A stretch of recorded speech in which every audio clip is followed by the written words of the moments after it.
Breaking news from South Korea, where the number of people killed in the plane crash has risen to at least 85.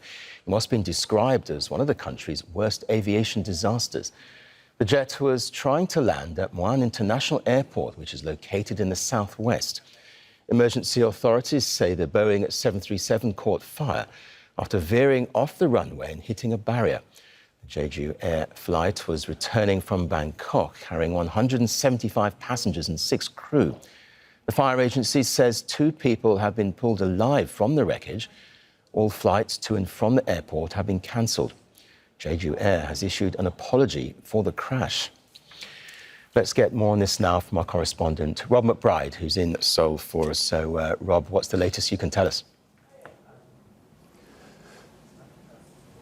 Well, emergency teams are still there dealing with the aftermath of this catastrophic crash as an air investigation obviously gets underway into the causes. But initial reports do seem to suggest that there was some sort of failure of the landing gear on this aircraft. Images show the aircraft skidding basically along the runway on its belly and at an uncontrolled speed going off the end of the runway. And then, according to authorities, hitting a perimeter wall at the airport, which then, it seems, led to a catastrophic explosion. And other images have shown the burning wreckage, very fierce, intense fire breaking out basically throughout the whole of the wrecked aircraft. There have also been some reports and images taken from the ground, which appear to show maybe a possible bird strike on one of the engines, which may have been a contributing factor to this. There's also reports that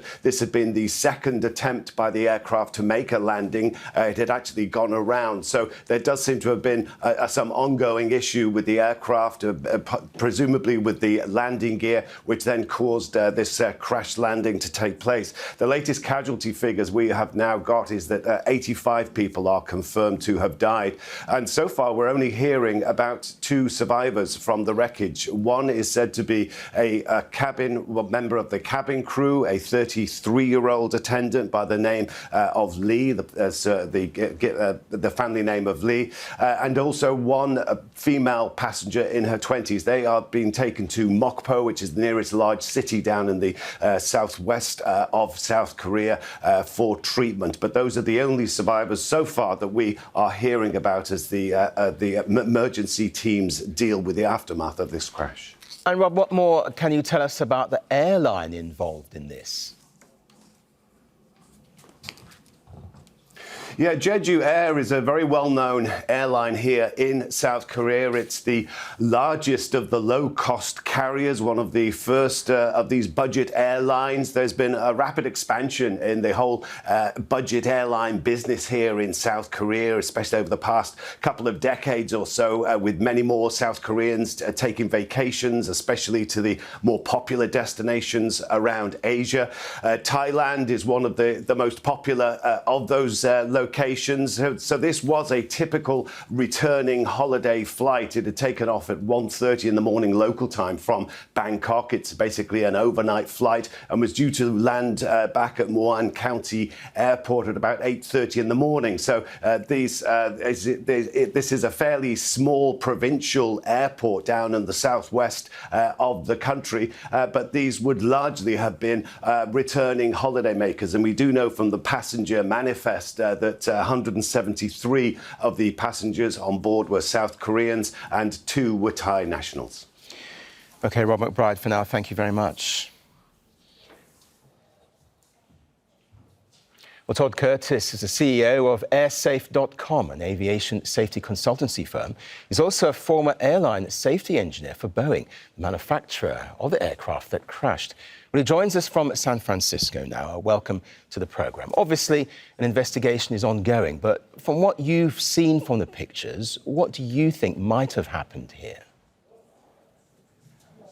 Well, as to why the aircraft landed apparently with its landing gear not deployed, that remains to be seen. But what was very clear from the early videos is the aircraft was intact, was sliding down the runway. And under normal circumstances, that is, a normal emergency circumstance, landing without landing gear, it should not have been an issue where the airplane would have been that fast at the end of the runway. This is a almost 3 kilometer long runway and relatively wide too, about 40 meters wide. Very long runway compared to most other international airports. So I suspect that for whatever reason, the aircraft not only had a landing gear issue, it might have had an issue with other aircraft systems.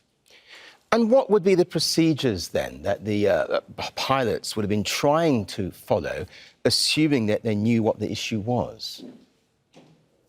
Normally, when a problem like that, that is a landing gear problem, occurs, it's known relatively soon, well before the landing, and the crew would have a chance to communicate with air traffic control, have the emergency equipment set up, that sort of thing. But from looking at the publicly available flight data from a system called ADS-B, the aircraft seemed to have made a flight straight from Bangkok, did not seem to be doing anything in the way of loitering or in a holding pattern before landing.